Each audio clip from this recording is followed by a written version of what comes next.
नमस्ते दोस्तों, मैं विवेक मंत्री। आपने पहले के वीडियोस देखे होंगे अपने कोर्स के। अब हम थोड़ा सा आगे बढ़ते हैं। अब हम ये जानने की कोशिश करते हैं कि एक्चुअली हमें ज़रूरत क्यों पड़ती है ये थेरेपी की, या क्यों कर थेरेपी करनी चाहिए।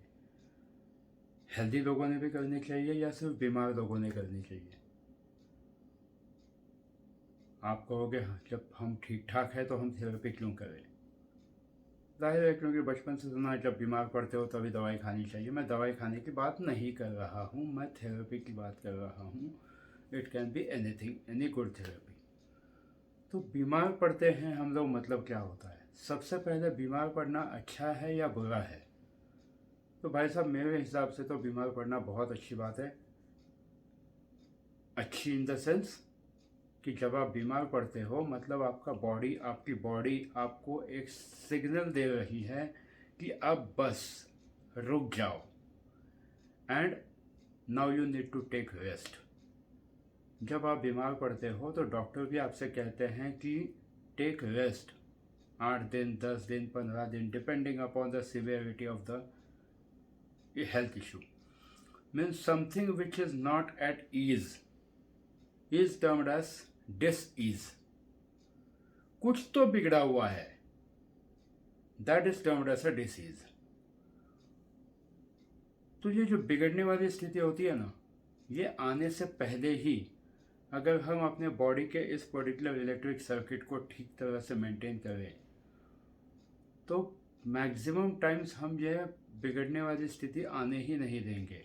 We can definitely work on that aspect कि हम अपने इमोशंस को, अपने फीलिंग्स को सही तरीके से एक्सप्रेस करें, सही तरीके से यूज़ करें, पॉजिटिवली यूज़ करें। तो 90% ऑफ द टाइम्स आप बीमार ही नहीं पड़ोगे। क्यों? क्योंकि दुनिया में जितनी बीमारियां होती है उसमें से almost 85 to 90% of the health issues are psychosomatic. Psycho मतलब माइंड, सोमा मतलब बॉडी। मतलब जो भी डिजीज़, जो भी चीज़ आपके ख्यालों में शुरू होती है एंड यहाँ शुरू होकर जो यहाँ रिफ्लेक्ट होती है ना, that is called as a psychosomatic. मतलब जब आप नेगेटिव सोचते हो हमेशा किसी के बारे में, या नेगेटिव चीज़ें देखते हो, कोई ऐसी चीज़ देखते हो जिससे आपका माइंड हमेशा एक अजीब सेंसेशन में रहता है, माइंड शांत नहीं रहता है, मन शांत नहीं रहता है, तो that will always give you the trigger. आपके बॉडी के एड्रेनलिन ग्लैंड्स हमेशा ट्रिगर्ड रहेंगे, फायर मोड में रहेंगे, आपकी बॉडी फाइट मोड में रहेगी। एंड जब बॉडी फाइट मोड में रहती है तो फिर सारे हेल्थ इश्यूज आने शुरू होते हैं, चाहे वो डायबिटीज़ हो, चाहे ब्लड प्रेशर हो, चाहे और कुछ हो। तो मैक्सिमम हेल्थ इश्यूज जो हमें होते हैं ये अपने सोच, अपना ट्रॉमा, अपने पेनफुल मेमोरीज, कोई ऐसा इवेंट जिसे हमने अब तक भुलाया नहीं है, कोई ऐसी व्यक्ति जिसको हमने अब तक माफ़ नहीं किया। हो सकता है आपकी लाइफ में भी ऐसे कोई इंसान हो, ऐसा कोई इवेंट हो जो आपने भुलाया ही नहीं है ना? Definitely, but will work on it, don't worry. तो ऐसे बहुत सारी चीज़ें अपने लाइफ में होती हैं जो हम कभी भुला नहीं पाते। एंड भुला नहीं पाते मतलब आप तो वो डेफिनेटली पुराना है, कुछ तो गाना भी है ना ऐसा, हाँ तुम मुझे यूँ भुला ना पाओगे, जब कभी भी सुनोगे गीत मेरे तुम भी मेरे संग गुनगुनाओगे। हम लोग वही करते हैं रियल लाइफ में। जब कभी भी सुनोगे गीत मेरे तुम भी मेरे संग गुनगुनाओगे, इसका मतलब ये है कि जैसे ही पुराना कोई ट्रॉमा, पुराने कोई चीज़ ऐसे सामने आ जाए, कोई सामने याद आ जाए, हमारी बॉडी इमीडिएटली उस मोड में चली जाती है। हम डिफेंसिव मोड में चले जाते हैं। हम उस मोड में चले जाते हैं जहाँ पर हम वापस उसी स्टेट ऑफ माइंड में जाते हैं जो हमें डिस्टर्ब करता है।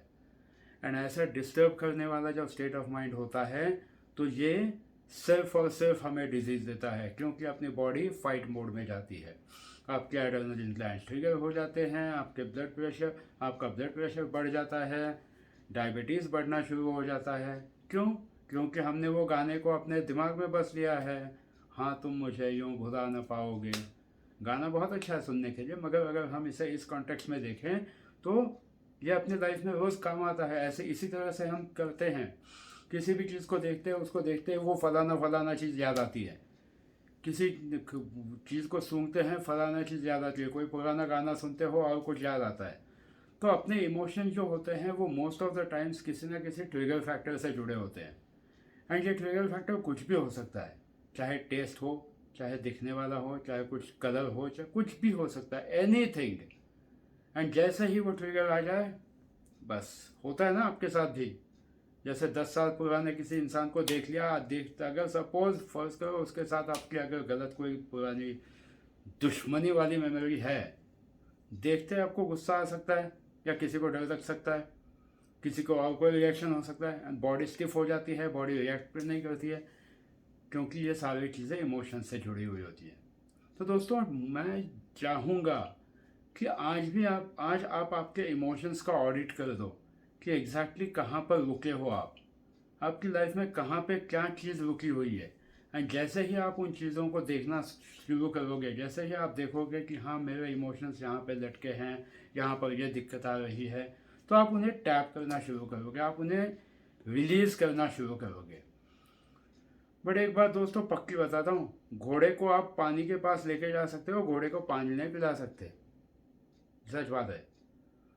तो मैं आपको सिखाने का काम कर सकता हूँ, सिखा सकता हूँ, टेक्निक्स बता सकता हूँ, बट यूज़ करने हैं कि नहीं करने हैं ये आप लोगों पे निर्भर है। एंड मैं जानता हूँ कि आप 100% यूज़ करोगे, तभी तो आपने 199 रुपीज़ फी देके कोर्स ज्वाइन किया है।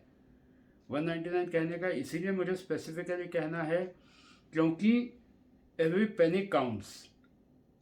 जब हम पैसे का हिसाब रखते हैं ना, तो हमें उसकी अहमियत रहती है।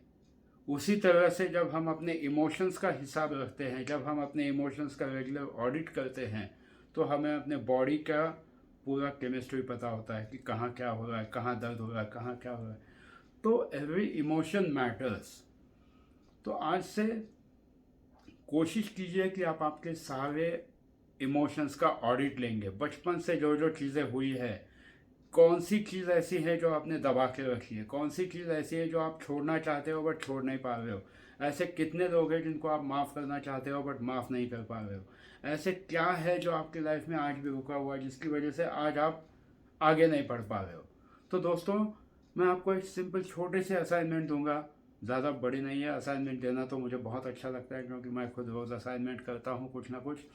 तो आज आपको छोटी सी 2-3 चीज़ें करनी हैं, बहुत ज़्यादा कुछ नहीं है, बहुत छोटा है। आज आप लाइफ में जहाँ पर भी हो, किसी भी मकाम पे, जॉब, बिजनेस, कॉलेज, जो भी आप कुछ कर रहे हो, आपको आगे बढ़ना है अब लाइफ में। तो list down 5 things which you have which can support you to achieve your goals. कुछ भी गोल हो सकता है, किसी को खाना बनाना हो, किसी का अच्छा गोल हो सकता है, किसी को खाने का बिजनेस बनाना हो, किसी को फॉरेंसिक साइकोलॉजी में जाना हो, किसी को और कोई चीज़ करनी हो, कोई भी गोल हो। 5 चीज़ें ऐसी ढूंढिए खुद में जो आपको आपके करियर गोल की तरफ जाने में मदद करेगी। वो हो सकता है आपका कोई मेंटोर आपने ऑलरेडी हायर कर दिया हो सकता है आपने पढ़ना लिखना चालू किया हो, कुछ भी हो सकता है। एंड 5 चीज़ें ऐसे भी लिखिए, 5 या मे भी उससे ज़्यादा भी आपके पास हो सकते हैं बहाने कहूँगा मैं, जो आपको रोक रहे हैं आपके गोल की तरफ जाने के लिए। तो ये 2 चीज़ों का सबसे पहले ऑडिट कीजिए, क्योंकि ये बचपन से आज तक आप जो भी है वो उन चीज़ों की वजह से है। सक्सेसफुल है तो yes, I am happy that you are successful, but अगर सक्सेसफुल नहीं हो तो क्यों सक्सेसफुल नहीं है, ये बात जानना ज़रूरी है। तो कोशिश करो कि आप आपके आज इमोशंस का ऑडिट करोगे। जैसे ही इमोशंस का ऑडिट करोगे, आपको खुद अंदाज़ा आ जाएगा कि हम कितने पानी में हैं, तैर सकते हैं या अपनी नैया डूबने वाली है। सो दोस्तों, इससे पहले कि नैया डूबनी शुरू हो जाए, अपने इमोशंस का ऑडिट कर दो। एंड इस कोर्स को हम लोग आगे बढ़ाएंगे, बट इमोशंस का ऑडिट सबसे पहले आज कर देना। ये 5-5 सेट के छोटे 5-5 क्वेश्चन है, दोनों पॉइंट्स से डेफिनेटली कर देना। एंड हम लोग वापस मिल रहे हैं अगले वीडियो में। So stay tuned. Thank you.